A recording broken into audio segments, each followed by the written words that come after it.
Hello guys. आज हम जानेंगे कि व्हाट इज़ एन एटम। एक एटम होता क्या है, what is an atom made of, atom किस चीज़ से मिलकर के बना होता है, स्ट्रक्चर ऑफ एन एटम्स कि एटम का स्ट्रक्चर कैसा होता है, ये भी चीज़ जानेंगे हम। इसके साथ साथ हम उसके ये रहा स्ट्रक्चर, इसके बारे में हम बहुत अच्छे से डिटेल में जानेंगे। तो चलिए शुरू करते हैं। सबसे पहली चीज़ जो सबसे यहाँ पर आती है वो basic units of building blocks की बात करते हैं। अब बेसिक यूनिट्स बिल्डिंग ऑफ से लेकर के सबसे पहले हम एग्जाम्पल लेते हैं कि मान लीजिए कोई एक इंसान है जिसका नाम है राम। राम क्या सोचता है, उसे एक घर बनाना है। तो घर बनाने के लिए उसे चाहिए होगा नीड फॉर मेकिंग हाउस। घर बनाने के लिए उसे चाहिए होंगे ब्रिक्स। तो वो क्या करेगा, ब्रिक्स को इकट्ठा करेगा। तो कई सारे ब्रिक्स मिलकर के एक बिल्डिंग बनती है। तो एक छोटे से यूनिट को, उस बिल्डिंग के एक छोटे से यूनिट को हम कहते हैं ब्रिक्स, और इसी ब्रिक्स को हम कह रहे हैं एग्जाम्पल के तौर पे unit. So the smallest unit is brick. इस बिल्डिंग की सबसे छोटी यूनिट है brick. Philosophy of an atom, एक एटम की क्या फिलॉसफी हो सकती है, फिर से हम एग्जांपल लेते हैं और समझने की कोशिश करते हैं। मान लीजिए कि एक डॉग है। ये डॉग यानी कि DOG, ये DOG है, यानी कि 3 यूनिट्स और 3 अल्फ़ाबेट से मिलकर के बना है। यानी इन तीनों अल्फ़ाबेट को मिलाएंगे तब एक हमारा कंप्लीट वर्ड मिलकर के बनेगा। अगर हम सारे यूनिट्स को क्या कर रहे हैं, ज्वाइंट्स करते हैं, यानी सारे अल्फ़ाबेट को हम ज्वाइंट करते हैं तो एक वर्ड क्रिएट होता है डॉग। तो डॉग क्या है, बेसिकली ये कई सारे अल्फ़ाबेट यानी कई सारे यूनिट्स को मिलकर के बनाया गया। तो ये एक सिंगल वर्ड होता है। उसी के तौर पे एक और एग्जांपल लेते हैं बनाना। बनाना की अगर हम बात करें तो made from particles or unit. बनाना या कोई भी ऐसी चीज़ जो किस चीज़ से मिलकर के बनी है, छोटे से पार्टिकल और यूनिट, जिसे हम नाम देते हैं एटम का। तो एटम भी क्या है, छोटे छोटे कई सारे पार्टिकल की बात कर लेते हैं। जब छोटे छोटे कई सारे पार्टिकल मिलते हैं तो बनता है मॉलिक्यूल, लेकिन हम यहाँ पर बात कर रहे हैं पार्टिकल्स यानी यूनिट्स की। तो ये बनाना क्या है, कई सारे एटम से मिलकर के बना है। उसी एक सिंगल यूनिट को हमने नाम दे दिया एटम। तो चलते हैं अपने नेक्स्ट पड़ाव पर, जानते हैं कि और क्या इसमें बेहतर हो सकता है। तो चलिए अब हम आ गए हैं यहाँ पर, और यहाँ पर फिर हमारी टॉपिक का जो मेन मोटो है व्हाट इज़ एन एटम, कि एटम है क्या।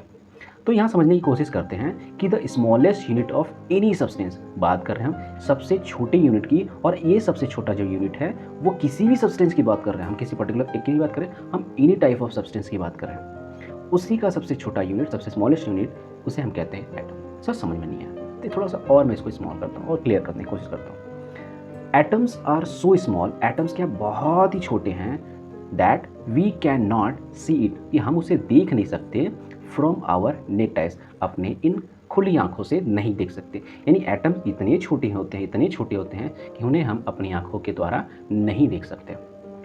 फॉर एग्जांपल हम बात करें सॉल्ट, सॉल्ट की हम बात कर रहे हैं, और सॉल्ट में फिर उसके बाद शुगर और एक हम वाटर, यानी कि 3 हमने एग्जाम्पल लिए, तीनों कंपेयर करके हम जानेंगे कि एटम्स क्या हैं और मॉलिक्यूल्स क्या हैं और सब्सटेंस क्या होते हैं।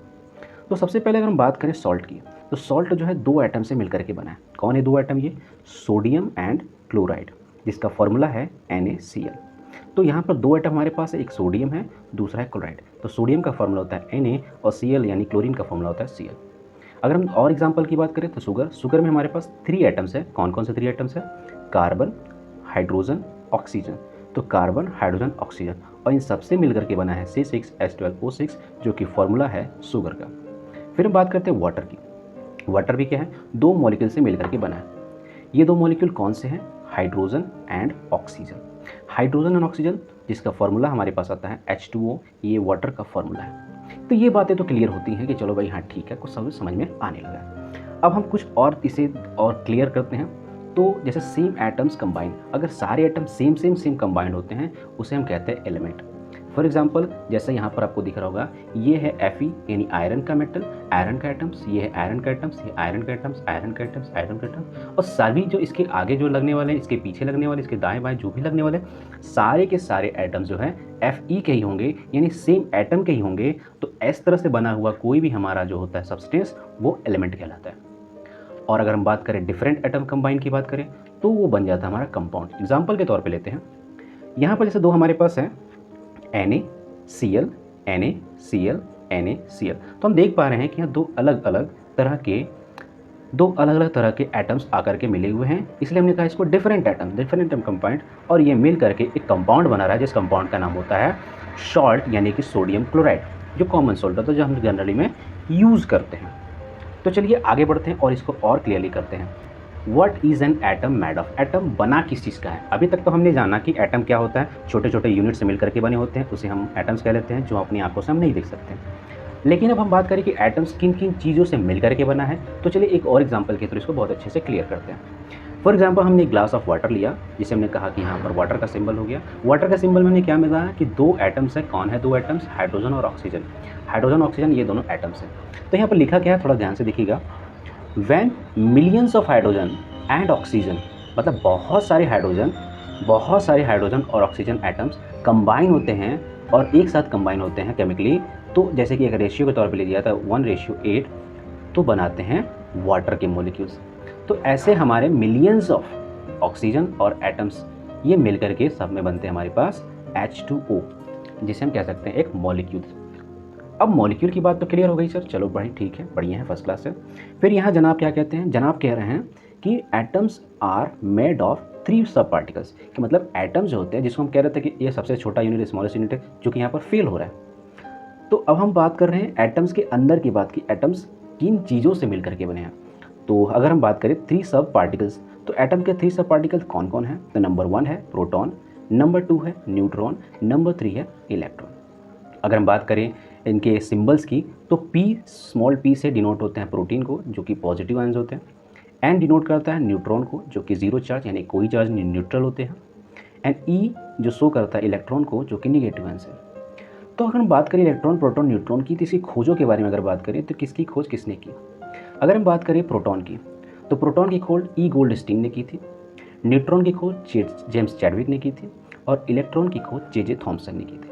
तो इन तीनों के मिक्सचर को, इन तीनों की अगर हम चटनी बनाएं, तो ये चटनी हमारा बनता है कौन सा? एटम्स का। तो ये हमारा क्लियर होता आता है कि एटम्स किन किन चीज़ों से मिल करके बना है। बेसिकली एटम 3 चीज़ों से मिल करके बना है, इलेक्ट्रॉन, प्रोटॉन, न्यूट्रॉन, जिसमें इलेक्ट्रॉन नेगेटिव चार्ज होता है, प्रोटॉन पॉजिटिव चार्ज होता है, और न्यूट्रॉन के चार्ज होते हैं जीरो यानी कि न्यूट्रल।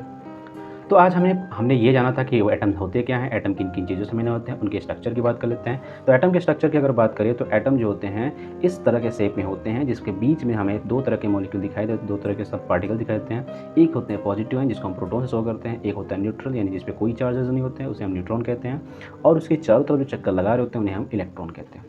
तो ये सारी चीज़ें हमने इलेक्ट्रॉन के बारे में बात की, ये सारी चीज़ें हमने एटम्स के बारे में बात की, और एटम किन किन चीज़ों से मिलकर के बना है उसके बारे में बात की, और उसके कुछ स्ट्रक्चर को हमने यहाँ पर समझने की कोशिश की।